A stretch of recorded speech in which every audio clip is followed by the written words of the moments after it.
Hello everyone, मैं विक्रम कुमार आप सभी का अपने यूट्यूब चैनल स्कूलर्स कॉन्सेप्ट के ऊपर स्वागत करता हूं। मेथड्स इन बायोलॉजी यूनिट से रिलेटेड आज हमारा लेक्चर नंबर 4 है और आज का हमारा टॉपिक रहेगा फ्रैप। और इसके अलावा फ्रैप से रिलेटेड जो भी हमारे यहाँ पे पीवाईक्यूज रहेंगे उन क्वेश्चंस को भी हम आज के लेक्चर में यहाँ पे सोल्व करके चलेंगे। इससे पहले जो हमारे लेक्चर्स हुए हैं उसके अंदर हमने एलाइजा और फ्रैट इन दोनों टेक्निक्स के बारे में हमने ऑलरेडी स्टडी किया हुआ है। तो आज हम यहाँ पे फ्रैप के बारे में पढ़ेंगे और इससे रिलेटेड जो हमारे यहाँ पे पीवाईक्यूज रहेंगे।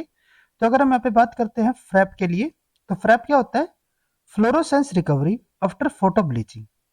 अब जैसे कि यहाँ पे अगर हम नाम से ही देख सकते हैं, यहाँ पे हमारा क्या होगा, यहाँ पे हमारी फ्लोरोसेंस यूज होगी, ठीक है। उसकी रिकवरी होगी किसके बाद? फोटो ब्लीचिंग के बाद। फोटो ब्लीचिंग में क्या होता है? फोटो ब्लीचिंग में हम यहाँ पे जो हमारे फ्लोरोसेंस मॉलिक्यूल्स होंगे उनको हम डिस्ट्रॉय कर देंगे कुछ को, ठीक है। और उसके बाद हम यहाँ पे नोटिस करेंगे कि कितने टाइम में जो हमारे यहाँ पे फ्लोरोसेंस है वो हमारे वापस से यहाँ पे रिकवर हो रही है। जैसे कि अगर हम यहाँ पे इस डायग्राम के अंदर देखते हैं तो ये हमारी एक सेल मेम्ब्रेन हो जाती है। एक्चुअल में होता क्या है कि जो हमारे यहाँ पे फ्लोरोसेंस रिकवरी या फिर जो हमारे यहाँ पे फ्रैप जो हमारी यहाँ पे टेक्निक होती है, इसके अंदर जो हमारी सेल मेम्ब्रेन होती है, तो सेल मेम्ब्रेन के अंदर जो हमारे यहाँ पे लिपिड मॉलिक्यूल या फिर हमारे जो यहाँ पे प्रोटीन मॉलिक्यूल्स होंगे, ठीक है, इनकी लेटरल मूवमेंट, जो इनके यहाँ पे लेटरल मूवमेंट होगी उसको हम क्या करते हैं? फ्रैप टेक्निक के थ्रू स्टडी करते हैं, ठीक है। तो जैसे कि अगर हम यहाँ पे बात करें, ये हमारे यहाँ पे एक सेल मेम्ब्रेन हो जाती है, ठीक है। लेटरल मूवमेंट का यहाँ पे मतलब क्या रहेगा? जैसे कि यहाँ पे एक हम इस पर्टिकुलर लिपिड को यहाँ पे लेके चल रहे हैं, ठीक है। तो सबसे पहले हम यहाँ पे क्या करते हैं, जैसे कि नाम से ही हमने बताया था ना, यहाँ पे हम फ्लोरोसेंस को यूज करेंगे। तो यहाँ पे हमने क्या कर दिया, यहाँ पे हमने इस पर्टिकुलर लिपिड को यहाँ पे फ्लोरोसेंस के साथ टैग कर दिया, जैसे कि GFP हो गया, ठीक है। तो हमने क्या किया, इसको यहाँ पे टैग किया। अब इसके साथ हमने क्या किया, बहुत सारे और भी इसके आसपास के जो मॉलिक्यूल है उनको भी यहाँ पे हम टैग कर सकते हैं। तो यहाँ पे हमने जैसे कि पर्टिकुलर अगर हम यहाँ पे इसी का एग्जांपल लेके चले, तो इसको हमने यहाँ पे टैग करने के बाद उसके बाद हमने क्या किया कि हमने फोटो ब्लीचिंग के थ्रू इसकी टैगिंग को यहाँ पे हमने डिस्ट्रॉय कर दिया, ठीक है। जैसे कि यहाँ पे हमने इसके साथ ये हमारा मॉलिक्यूल हो गया, ये जो हमारे यहाँ पे मॉलिक्यूल है इन सबको हमने यहाँ पे क्या किया हुआ था, GFP के साथ हमने यहाँ पे टैग किया हुआ था।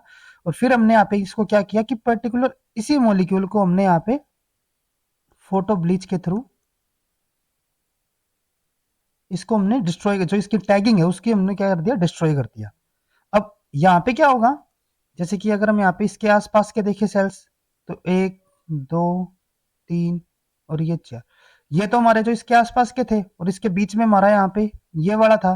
अब इन सब की हमने क्या की हुई थी, यहाँ पे GFP के साथ टैगिंग की हुई थी, लेकिन इसकी हमने जो टैगिंग है, इसकी जो हमने यहाँ पे फ्लोरोसेंस है उसको हमने क्या कर दिया, फोटो ब्लीचिंग के थ्रू इसको डिस्ट्रॉय कर दिया। तो यानी कि अब इससे हमारे यहाँ पे कोई फ्लोरोसेंस यहाँ पे जनरेट नहीं होगी। 1 2 3 और 4, ये तो हमारे यहाँ पे अभी भी बची हुई है इनकी, जो यहाँ पे फ्लोरोसेंस रहेगी, लेकिन जो यहाँ पे हमारा ये वाला सेल था इसकी हमारी फ्लोरोसेंस अब नहीं रहेगी। तो अब ये यहाँ तक हमारा हो जाता है जो फोटो ब्लीचिंग का हमारा काम था। अब उसके बाद हमारे यहाँ पे क्या होगा, अब जैसे कि हमें पता ही है कि जो हमारे यहाँ पे लिपिड मॉलिक्यूल्स होते हैं या फिर जो हमारे प्रोटीन्स होंगे, ये हमारे लेटरल मूवमेंट यहाँ पे शो करते हैं। लेटरल मूवमेंट का मतलब क्या होगा कि जैसे कि ये वाला अगर हम यहाँ पे इस मॉलिक्यूल की बात कर रहे थे ना, ठीक है। तो अब अगर क्या होगा कि जो हमारे ये साइड वाले मॉलिक्यूल है, ये इनको क्या करते रहते हैं, एक दूसरे को यहाँ पे रिप्लेस करते रहते हैं, ठीक है। तो यानी कि जो इसके साइड वाले मॉलिक्यूल होंगे वे क्या करेंगे, इसकी जगह पे आ जाएंगे, ये किसी और की जगह पे चला जाएगा। तो इस तरीके से इनकी यहाँ पे क्या होती रहती है, लेटरल मूवमेंट चलती रहती है, ठीक है। और अगर हमारे यहाँ पे लेटरल मूवमेंट होगी तो यहाँ पे क्या होगा कि जो हमारे साइड वाले जो यहाँ पे हमारे मॉलिक्यूल्स होंगे वे कहाँ पे आ जाएंगे, इसकी जगह पे आ जाएंगे, यहाँ पे हमारी फिर से फ्लोरोसेंस आ जाएगी। तो इस तरीके से हम यहाँ पे क्या करते हैं कि जो हमारी फ्लोरोसेंस थी उसको हम दोबारा से यहाँ पे क्या कर लेते हैं, उसकी रिकवरी हो जाती है। और इसी के बेसिस पे हम यहाँ पे जो हमारा सेल मेम्ब्रेन है, जो भी हमारा बायोमोलिक्यूल है, ठीक है, उसके ऊपर जो हमारे यहाँ पे लिपिड या फिर जो प्रोटीन मॉलिक्यूल होंगे उनकी लेटरल मूवमेंट को हम यहाँ पे स्टडी कर सकते हैं, जैसे कि आगे हम देखेंगे इसके बारे में। तो अगर मैं यहाँ पे फ्रैप के लिए बात करें तो फ्रैप क्या होता है, it is a microscopy based method used to study the mobility of fluorescent molecules that have been employed to assess the mobility of the molecule in the cell membrane। ठीक है, यहाँ पे हम क्या करते हैं कि जो हमारी सेल मेम्ब्रेन होगी उसके अंदर जो हमारे यहाँ पे मॉलिक्यूल्स होते हैं उनकी मोबाइलिटी को एक्सेस करने के लिए, उसको एनालाइज करने के लिए हम यहाँ पे क्या करते हैं, फ्लोरोसेंट मॉलिक्यूल को यहाँ पे हम उनकी मोबाइलिटी को हम यहाँ पे स्टडी करते हैं। यानी कि जो हमारे यहाँ पे फ्लोरोसेंट मॉलिक्यूल होंगे उनकी मोबाइलिटी के थ्रू हम यहाँ पे क्या कर सकते हैं, जो हमारे सेल मेम्ब्रेन के अंदर जो मॉलिक्यूल्स होंगे उनकी मोबाइलिटी को हम असेस कर सकते हैं, उसको एनालाइज कर सकते हैं। In this method fluorescent molecule in a region of interest ROI within the plasma membrane are bleached by a high intensity laser source। अब यहाँ पे हम क्या करते हैं कि जो हमारे फ्लोरोसेंट मॉलिक्यूल होते हैं एक पर्टिकुलर, जैसे कि हमने यहाँ पे कोई रीजन ले लिया, जैसे कि यहाँ पे हम देख सकते हैं ये हमारी यहाँ पे मेम्ब्रेन हो गई, इसके अंदर ये हमने यहाँ पे क्या किया हुआ है, ये हमारे यहाँ पे फ्लोरोसेंस शो कर रही है, ये हमारे यहाँ पे फ्लोरोसेंट मॉलिक्यूल हो गए। तो अब यहाँ पे क्या होता है कि इस पर्टिकुलर रीजन को यहाँ पे हम इसको ROI मान लेते हैं, रीजन ऑफ इंटरेस्ट। ठीक है, इसको हमने क्या किया, यहाँ पे फोटो ब्लीचिंग के थ्रू इनके यहाँ पे जो ये फ्लोरोसेंस है इसको हमने यहाँ पे डिस्ट्रॉय कर दिया। ठीक है, तो यहाँ पे हमने ये बताया ना कि यहाँ पे हम क्या करते हैं, fluorescent molecule in a region of interest within the plasma membrane are bleached. ठीक है, ब्लीच करके हम यहाँ पे क्या कर देते हैं, by high intensity laser source if the fluorescent species are is mobile. अब यहाँ पे क्या हो गया कि जो हमारे ये फ्लोरोसेंट स्पीसीज थी या फिर जिनको हमने यहाँ पे फ्लोरोसेंस किया, अगर ये हमारे यहाँ पे मोबाइल होंगी तो ये क्या कर लेंगे, ये इसको यहाँ पे रिप्लेस कर देंगे। ठीक है, जो इसके आसपास वाले जो यहाँ पे हमारे मॉलिक्यूल्स होंगे वे क्या करेंगे, इसको यहाँ पे रिप्लेस करेंगे। ठीक है, तो देख सकते हो कि जो हमारे यहाँ पे ब्लीच वाले जो मॉलिक्यूल थे अब वे क्या हो जाएंगे, वे हमारे यहाँ पे आपस में डिस्ट्रीब्यूट हो जाएंगे। ठीक है, तो यहाँ पे हमने बताया the bleach molecule within the ROI region of interest will be exchanged by the fluorescent molecule diffusing from the surrounding region. जो आसपास के रीजन वाले हमारे जो यहाँ पे मॉलिक्यूल्स होंगे वे क्या कर देंगे, उनको डिस्प्लेस करेंगे। ठीक है, रिप्लेस हो जाएंगे एक दूसरे से। ठीक है, और यहाँ पे हमारी जो इंटेंसिटी है, जो हमारे यहाँ पे फ्लोरोसेंस है वो वापस से हमारे यहाँ पे इंक्रीज हो जाएगी। जैसे कि यहाँ पे अगर हम एंड रिजल्ट देखें, यहाँ पे हमारे डिफ्यूजन चल रहा था, डिफ्यूजन चलता हुआ ये हमारे यहाँ पे लेटरल मूवमेंट इनकी होती रही, और यहाँ पे अगर हम देखें तो दोबारा से हमारे यहाँ पे जो फ्लोरोसेंस है वो फिर से हमारे यहाँ पे इनहेंस हो जाती है, इंक्रीज हो जाती है। जैसे कि अगर हम यहाँ पे बात करें, यहाँ पे हमारी इनिशियली अगर हम यहाँ पे इनिशियल पॉइंट पे देखें तो यहाँ पे हमने क्या किया हुआ था, जितने भी हमारे यहाँ पे मॉलिक्यूल्स थे उनको हमने यहाँ पे फ्लोरोसेंस किया हुआ था फ्लोरोसेंट मॉलिक्यूल को यूज करके। अब यहाँ पे क्या था कि हमारे यहाँ पे जो फ्लोरोसेंस थी, जो इंटेंसिटी थी फ्लोरोसेंस की, वो हमारी सबसे हाईएस्ट थी। उसके बाद इस पॉइंट पे आने के बाद हमने यहाँ पे क्या किया, उसको फोटो ब्लीच कर दिया। तो इसका मतलब क्या होगा कि इस पर्टिकुलर रीजन के अंदर जो हमारा यहाँ पे ये रीजन ऑफ इंटरेस्ट था, इस रीजन के अंदर हमारे यहाँ पे क्या होगा कि हमारे यहाँ पे फ्लोरोसेंस बिल्कुल जीरो हो जाएगी, क्योंकि इसके अंदर जितने भी हमारे फ्लोरोसेंट मॉलिक्यूल थे उन सबको हमने यहाँ पे क्या कर दिया, डिस्ट्रॉय कर दिया। तो यहाँ पे कोई फ्लोरोसेंस तो होगी नहीं। अब उसके बाद क्या होगा कि जब यहाँ पे हमारी लेटरल मूवमेंट स्टार्ट होती है तो यहाँ पे क्या होगा कि जो आसपास के मॉलिक्यूल है वे इनको यहाँ पे रिप्लेस करना स्टार्ट करेंगे, और जैसे जैसे ये रिप्लेस करते जाएंगे वैसे वैसे हमारा यहाँ पे क्या होता जाएगा कि जो हमारी फ्लोरोसेंस इंटेंसिटी है वो हमारे यहाँ पे इंक्रीज होती जाएगी।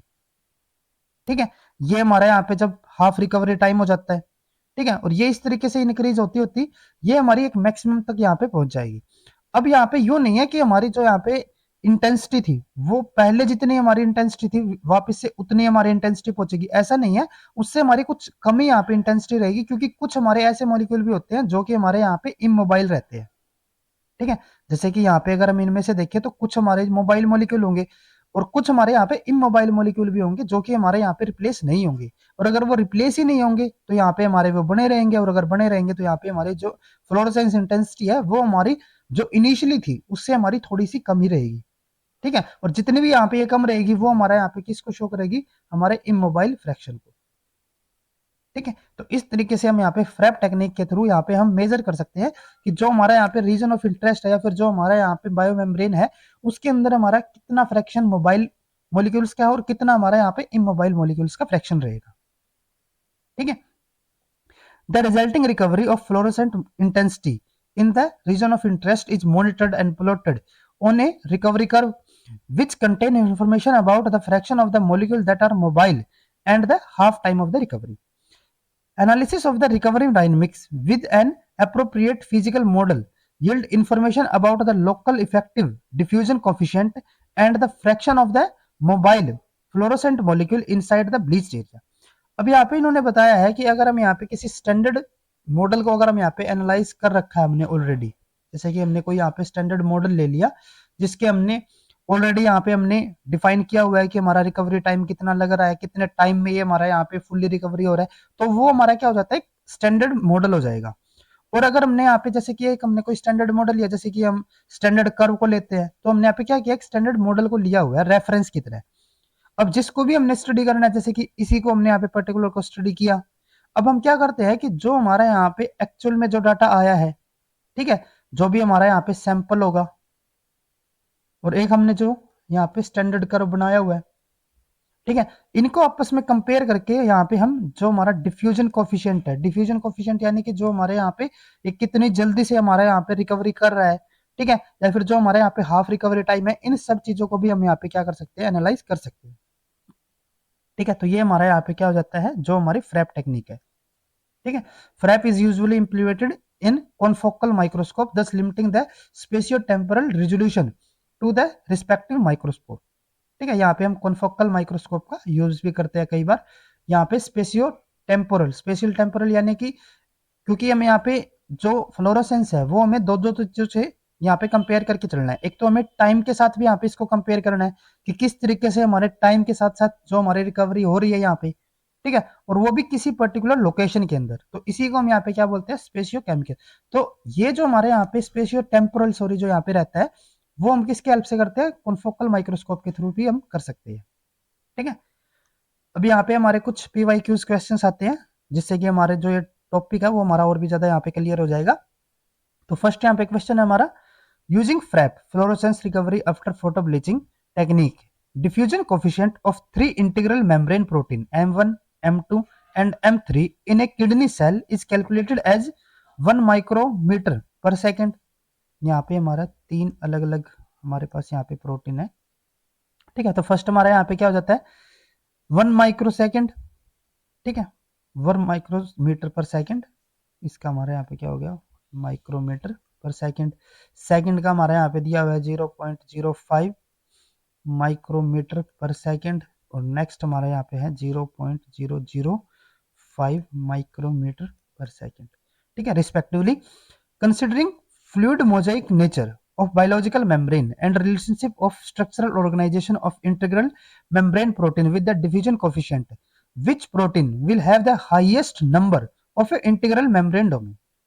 अब यहाँ पे हमें इंटीग्रल मेम्ब्रेन डोमेन बोला हुआ है। इंटीग्रल मेम्ब्रेन डोमेन हमारे यहाँ पे क्या हो जाते हैं, वे हमारे मेम्ब्रेन डोमेन जो कि हमारे पूरी की पूरी मेम्ब्रेन को यहाँ पे क्रॉस करेंगे, इस तरीके से हमारे यहाँ पे पार करेंगे, क्रॉस करेंगे, उसी को हम यहाँ पे क्या बोलते हैं, इंटीग्रल मेम्ब्रेन प्रोटीन जैसे कि या फिर डोमेन हो जाते हैं हमारे यहाँ पे। ठीक है, तो यहाँ पे हमें बताना क्या है कि यहाँ पे हमने फ्रैप टेक्निक को यूज करके डिफ्यूजन कोफिशिएंट हमने 3 अलग अलग इंटीग्रल मेम्ब्रेन प्रोटीन का यहाँ पे कैलकुलेट किया। ठीक है, M1 का हमारा यहाँ पे ये हो जाता है, M2 का और M3 का। अब इसी डाटा के बेस पे यहाँ पे हमें बताना है कि विच protein will have the highest number of integral membrane domain. अब ये जो हमारे यहाँ पे स्पीड दिया है ना, ये हमें डिफ्यूजन कोफिशिएंट की दी हुई है, ये हमारा यहाँ पे क्या हो जाता है, डिफ्यूजन कोफिशिएंट।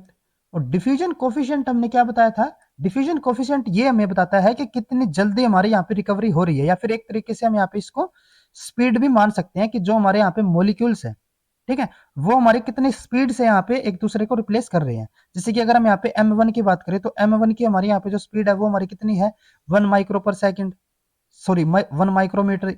जो हमारा यहाँ पे M2 है उसकी 0.5, जो हमारा यहाँ पे M3 है इसकी 0.05 माइक्रोमीटर पर सेकेंड है। तो यहाँ पे सबसे ज्यादा अगर हम यहाँ पे स्पीड की बात करें, तो वो हमारी सबसे ज्यादा स्पीड किसकी है, M1 की हो जाती है हाईएस्ट, और सबसे लोवेस्ट हमारी किसकी है, M3 की। यहाँ पे हमें बताना क्या था, विच protein have the highest number of integral membrane domain.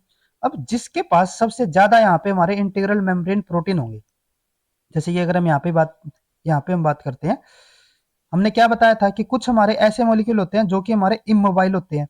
अब इमोबाइल हमारे कौन से होंगे, जो कि हमारे यहाँ पे इंटीग्रल प्रोटीन्स की फॉर्म में होंगे। जैसे कि अगर हम यहाँ पे हमारा एक प्रोटीन इस फॉर्म में है और एक हमारा प्रोटीन बस यहाँ पे हमारा प्रेजेंट है, ठीक है, तो ये तो हमारा इजिली क्या हो जाएगा, रिप्लेस हो जाएगा। लेकिन इसको यहाँ पे रिप्लेस करने में हमारा बहुत ज्यादा टाइम कंज्यूम होगा, क्योंकि ये हमारा पूरा का पूरा मेम्ब्रेन के अंदर है। ठीक है, दोनों हमारी जो बायोलिपिड लेयर है तो उसके अंदर हमारा ये फिट है यहाँ पे, तो इसीलिए इसकी जो यहाँ पे डिफ्यूजन कोफिशिएंट होगा वो हमारा क्या होगा, यहाँ पे लोअर होगा, इसका हमारे यहाँ पे हाई होगा। ठीक है, तो इसीलिए यहाँ पे मैं बताना क्या था, यहाँ पे मैं बताना था कि highest number of integral membrane domain, तो वो किसका होगा, जिसका हमारा जो डिफ्यूजन कोफिशिएंट होगा वो हमारा क्या हो जाएगा, कम होगा। जितना कम हमारा यहाँ पे डिफ्यूजन कोफिशिएंट, उतना ही ज्यादा हमारा यहाँ पे क्या मिलेगा हमें, हाईएस्ट इंटीग्रल मेम्ब्रेन डोमेन। ठीक है, तो यहाँ पे अगर हम बात करें तो हमारा सबसे लोवेस्ट किसका था यहाँ पे डिवीजन कोफिशिएंट, M3 का। तो इसीलिए जो हमारे यहाँ पे highest number of integral membrane domain होगा वो हमारा किसका ज्यादा होगा, M3, यानी कि जो हमारा थर्ड ऑप्शन होगा वो हमारा यहाँ पे करेक्ट होगा। उसके बाद नेक्स्ट हमारा यहाँ पे क्वेश्चन आता है, lateral diffusion of protein in membrane can be followed and diffusion rate calculated by. जो हमारा लेटरल डिफ्यूजन, ठीक है, ऑफ प्रोटीन इन मेम्ब्रेन, और उसके बाद जो हमारा डिफ्यूजन रेट है उसको हम किस टेक्निक के थ्रू हम यहाँ पे कैलकुलेट कर सकते हैं, फ्रैप के थ्रू। बस यहीं पे हम इसको सिलेक्ट करना था, तो फोर्थ ऑप्शन हमारा यहाँ पे करेक्ट रहेगा। नेक्स्ट हमारा यहाँ पे क्वेश्चन है, fluorescence recovery after photo bleaching FRAP is a method to estimate the diffusion of molecule in membrane fluorescently labelled in a membrane such as. अब यहाँ पे हमें अलग अलग यहाँ पे मॉलिक्यूल हमें दिए हुए हैं, जैसे कि फर्स्ट यहाँ पे बात करें, यहाँ पे हमें दिया हुआ है a receptor tagged with green fluorescent protein. यहाँ पे हमारा कोई रिसेप्टर है जिसको हमने किसके साथ टैग कर दिया, जीएफपी के साथ। जैसे कि ये हमारे यहाँ पे मेम्ब्रेन हो जाती है, ठीक है, एक मिनट, ये हमारा यहाँ पे मेम्ब्रेन हो गई। यहाँ पे इन्होंने फर्स्ट क्या बोला है कि हमारा यहाँ पे कोई रिसेप्टर है, ठीक है, जिसको हमने क्या कर दिया, जीएफपी के साथ यहाँ पे टैग कर दिया। अब रिसेप्टर हमारा क्या होता है, जैसे कि हमने यहाँ पे ट्रांस मेम्ब्रेन की बात की थी, तो उसी तरीके से यहाँ पे हमारा क्या होता है कि ट्रांस मेम्ब्रेन डोमेन रहेगा। ठीक है, तो इस तरीके से हमारा यहाँ पे कोई रिसेप्टर हो गया और इसके साथ हमने यहाँ पे क्या किया हुआ है, जीएफपी को टैग किया हुआ है, ये हमारा जीएफपी हो गया। ठीक है, नेक्स्ट हमारे यहाँ पे सेकंड क्या दिया हुआ है, a receptor labelled with GFP which interact with the cytoskeleton. Second case में हमें यहाँ पे क्या दिया हुआ है, यहाँ पे हमें फिर से एक हमारा यहाँ पे रिसेप्टर है, इसके साथ हमने यहाँ पे जीएफपी को टैग किया हुआ है, लेकिन जो हमारा ये रिसेप्टर है ये हमारा क्या कर रहा है, ये हमारा साइटोसोल के अंदर यहाँ पे हमारा इंटरेक्ट कर रहा है किसके साथ, साइटोस्केलेटन के साथ। यहाँ पे हमारा जैसे कि साइटोस्केलेटन हो जाते हैं और ये क्या कर रहा है, इनके साथ हमारा यहाँ पे इंटरेक्ट कर रहा है। थर्ड हमारा यहाँ पे क्या दिया हुआ है, ए लेबल्ड लिपिड, यहाँ पे हमारा कोई लिपिड है, ठीक है, और इसके साथ हमारा यहाँ पे लेबलिंग की हुई है हमने इसकी। और नेक्स्ट यहाँ पे है a labelled protein that bind to the membrane surface. यहाँ पे हमारा कोई लेबल्ड प्रोटीन है, ठीक है, जो कि हमारा किसके साथ है, सरफेस के साथ हमारा यहाँ पे बाउंड रहेगा। जैसे कि ये हमारा यहाँ पे, ये हमारा यहाँ पे लिपिड है, इसके साथ हमारा यहाँ पे सरफेस के साथ हमारा यहाँ पे कोई प्रोटीन हो गया ये, ठीक है, और इस प्रोटीन को हमने क्या किया हुआ है, टैग किया हुआ है। ठीक है, तो हमें यहाँ पे बताना क्या है, और photo bleached and recovery profile, और यहाँ पे उनका डाटा हमें गिवन है। ठीक है, सिमिलर जैसे हम फोटो ब्लीचिंग करते हैं, सिमिलर हमने यहाँ पे भी इनकी क्या की हुई है, जो इनके यहाँ पे फ्लोरोसेंट प्रोटीन है इसको हमने यहाँ पे फोटो ब्लीच करके इसकी फ्रैप टेक्निक के थ्रू हमने यहाँ पे इनको एनालाइज किया और उसके लिए हमें यहाँ पे डाटा गिवन है। ठीक है, वर obtained to estimate their diffusion coefficient, the following data were obtained, और ये हमारे यहाँ पे जो उनका डिफ्यूजन कोफिशिएंट है उसका डाटा में यहाँ पे गिवन है। तो यहाँ पे मैं बताना क्या है, which one of the combination is correct. यहाँ पे मैं बताना है कि जो ये कर्व है वे हमारे यहाँ पे इनमें से किसके साथ करेक्टली मैच होगी। ठीक है, जैसे कि अगर हम यहाँ पे बात करते हैं, जो फर्स्ट हमारा यहाँ पे ऑप्शन दिया हुआ है, फर्स्ट के अंदर हमें यहाँ पे क्या दिया हुआ है कि जो हमारा ए कर्व है, ए कर्व हमारा ये हो जाता है। ए कर्व हमारा यहाँ पे किसके लिए इन्होंने बोला हुआ है, फर्स्ट के लिए।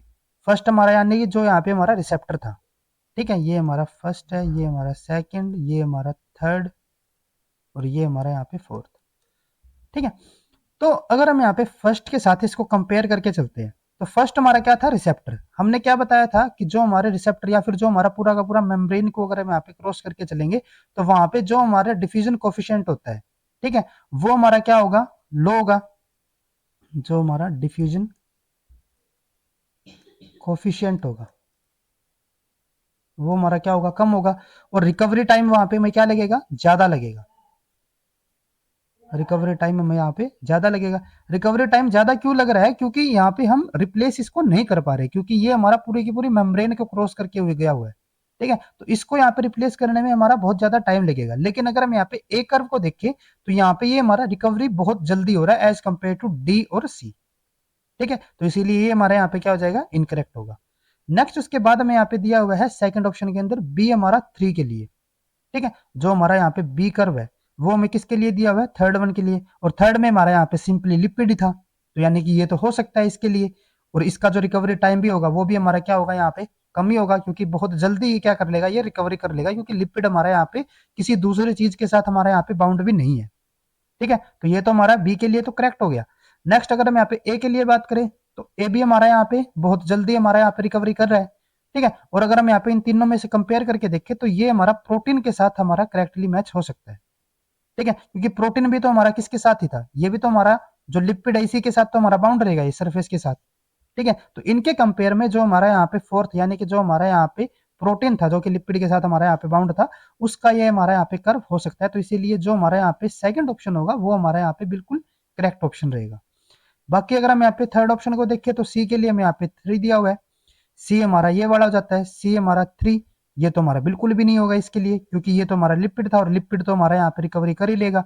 और एक और चीज अगर हम यहाँ पे नोटिस करें तो यहाँ पे इन्होंने क्या दिया हुआ है कि जो हमारा रिकवरी हो भी रही है वो यहाँ पे सी के अंदर हमारी हाफ रिकवरी हो रही है बस। जैसे कि अगर हम यहाँ पे बी की बात करें तो यहाँ पे रिकवरी हमारी मैक्सिमम तक हो गई थी, ए के अंदर भी हमारी रिकवरी हो चुकी थी, डी के अंदर भी हमारी रिकवरी लगभग हो चुकी थी, लेकिन अगर हम यहाँ पे बात करें सी के लिए तो सी के अंदर तो हमारी यहाँ पे रिकवरी हाफ हो रही है, जबकि लिपिड वाले में तो हमारी रिकवरी सबसे ज्यादा ही होगी। ठीक है, तो यानी कि ये भी हमारे यहाँ पे इनकरेक्ट है। नेक्स्ट उसके बाद डी हमारे यहाँ फोर्थ ऑप्शन में यहाँ पे दिया हुआ है, डी के लिए 2, डी को अगर हम यहाँ पे देखें तो डी हमारा यहाँ पे 2 के लिए ये बिल्कुल यहाँ पे हो सकता है। ठीक है, लेकिन अगर हम यहाँ पे बात कर रहे हैं डी के लिए, जैसे कि सी और डी को अगर हम यहाँ पे देखें तो इनके अंदर हमारा रिकवरी टाइम बहुत ज्यादा होना चाहिए, लेकिन फिर से हमारा यहाँ पे वही पॉइंट आता है कि अगर हमारा यहाँ पे हम डी को यहाँ पे रख रहे हैं, ठीक है, तो यहाँ पे हमारा क्या होना चाहिए, ये जो हमारा पॉइंट है ना ये हमारा ए के लिए फर्स्ट के लिए होना चाहिए। ठीक है, जो हमारा सी है ये हमारा सेकंड के लिए होना चाहिए। सेकंड के लिए क्यों होना चाहिए, क्योंकि यहाँ पे हमारा जो रिसेप्टर है वो हमारा साइटोस्केलेटन के साथ हमारे यहाँ पे बाउंडेड है। ये तो हमारा चलो फिर भी थोड़ी बहुत मूवमेंट यहाँ पे कर भी लेगा, लेकिन ये तो बिल्कुल भी मूवमेंट नहीं कर पाएगा। क्यों नहीं कर पाएगा, क्योंकि यहाँ पे हम अगर देखें तो ये हमारा साइटोस्केलेटन के साथ बाउंडेड है। ठीक है, और अगर ये बाउंड रहेगा तो ये मूवमेंट बिल्कुल भी नहीं करेगा, मूवमेंट नहीं करेगा तो यहाँ पे हमारी रिकवरी नहीं हो पाएगी। तो यानी कि जो सी है वो हमारा यहाँ पे सेकंड के लिए सुटेबल रहेगा, ना कि जो हमारा यहाँ पे डी है उसके लिए। तो यहाँ पे हमें डी के लिए सेकंड दिया हुआ था, ये भी हमारे यहाँ पे इनकरेक्ट हो जाएगा। ठीक है, तो इसीलिए हमारा यहाँ पे जो सेकंड ऑप्शन होगा वही हमारे यहाँ पे बिल्कुल करेक्ट ऑप्शन रहेगा। उसके बाद लास्ट हमारे यहाँ पे क्वेश्चन है, to investigate the dynamic nature of two unrelated centrosome localized GFP tagged protein GFP A and GFP B, a team of scientists conducted fluorescent recovery after photo bleaching experiment। ठीक है, यहाँ पे कोई team है और उन्होंने यहाँ पे जीएफपी ए और जीएफपी बी को यहाँ पे एनालाइज करने के लिए यहाँ पे फ्रैप एक्सपेरिमेंट को यूज किया। The FRAP profile of these two protein is given below, और उनके यहाँ पे जो फ्रैप का डाटा आया है वो यहाँ पे हमें गिवन है। अब इसके बेस पे यहाँ पे हमें बताना क्या है, the following statement for this FRAP analysis were made, और इसके बेसिस पे यहाँ पे उन्होंने अलग अलग यहाँ पे स्टेटमेंट यहाँ पे बनाए हैं, और हमें यहाँ पे which one of the above mentioned statement for GFP-A and GFP-B are correct, यहाँ पे हमें करेक्ट स्टेटमेंट को सिलेक्ट करना है। तो अगर हम यहाँ पे बात कर रहे हैं फर्स्ट के लिए, ठीक है, जो हमारे यहाँ पे ए स्टेटमेंट है, यहाँ पे क्या है, GFP-B shows the faster exchange than the GFP-B। यहाँ पे इन्होंने क्या बोला है कि जो हमारा GFP-B है ये हमारा यहाँ पे फास्टर एक्सचेंज शो कर रहा है एज कम्पेयर टू GFP-A। तो ये हमारा बिल्कुल करेक्ट यहाँ पे स्टेटमेंट होगा। क्यों होगा, क्योंकि अगर हम यहाँ पे बात करें GFP-B के लिए, ठीक है, तो यहाँ पे हमारी जो रिकवरी हो रही है वो हमारी क्या हो रही है, GFP-A के कंपेयर में जल्दी भी हो रही है, फास्टर एक्सचेंज हो रहा है ना, क्योंकि यहाँ पे हम देख सकते हैं ये हमारी रिकवरी जल्दी करना यहाँ पे स्टार्ट करा एज कम्पेयर टू GFP-A। तो यहाँ पे हमारी रिकवरी फास्ट भी हो रही है और ज्यादा भी हो रही है। ठीक है, तो इसका मतलब क्या होगा, हमने क्या बताया था, जिसके अंदर हमारी रिकवरी जल्दी होगी तो वो हमारा क्या करेगा, यहाँ पे उसके अंदर हमारे जो मॉलिक्यूल की जो स्पीड होगी, जो डिफ्यूजन यहाँ पे कोफिशिएंट होगा वो हमारा क्या होगा, हाई होगा। इनका जो डिफ्यूजन कोफिशिएंट होगा वो हमारा क्या है, यहाँ पे हाई है, यानी कि ये हमारा फास्टर है। ठीक है, और दूसरी चीज यहाँ पे हमारे जो मोबाइल मॉलिक्यूल्स भी होंगे वे भी हमारे क्या होंगे, ज्यादा होंगे। मोबाइल ज्यादा है तभी तो फास्टर है, और जो हमारा GFP-A होगा इसके अंदर हमारा क्या होगा, इमोबाइल हमारे यहाँ पे ज्यादा होंगे। ठीक है, तो अगर हम यहाँ पे फर्स्ट को देखें तो GFP-B show faster exchange rate than the GFP-A, बिल्कुल करेक्ट है ये तो हमारा। ठीक है, सेकंड है यहाँ पे GFP-A show faster exchange rate than the GFP-B, तो ये हमारा इनकरेक्ट हो गया, ये तो इसका कॉन्ट्राडिक्टरी है। ठीक है, नेक्स्ट ये हमारा यहाँ पे इनकरेक्ट है। नेक्स्ट उसके बाद है GFP-A has more immobile fraction than GFP B, ये भी हमारा बिल्कुल करेक्ट होगा क्योंकि ए के अंदर हमने बताया इसके अंदर हमारे इमोबाइल ज्यादा होंगे, तो ये हमारा यहाँ पे बिल्कुल करेक्ट है।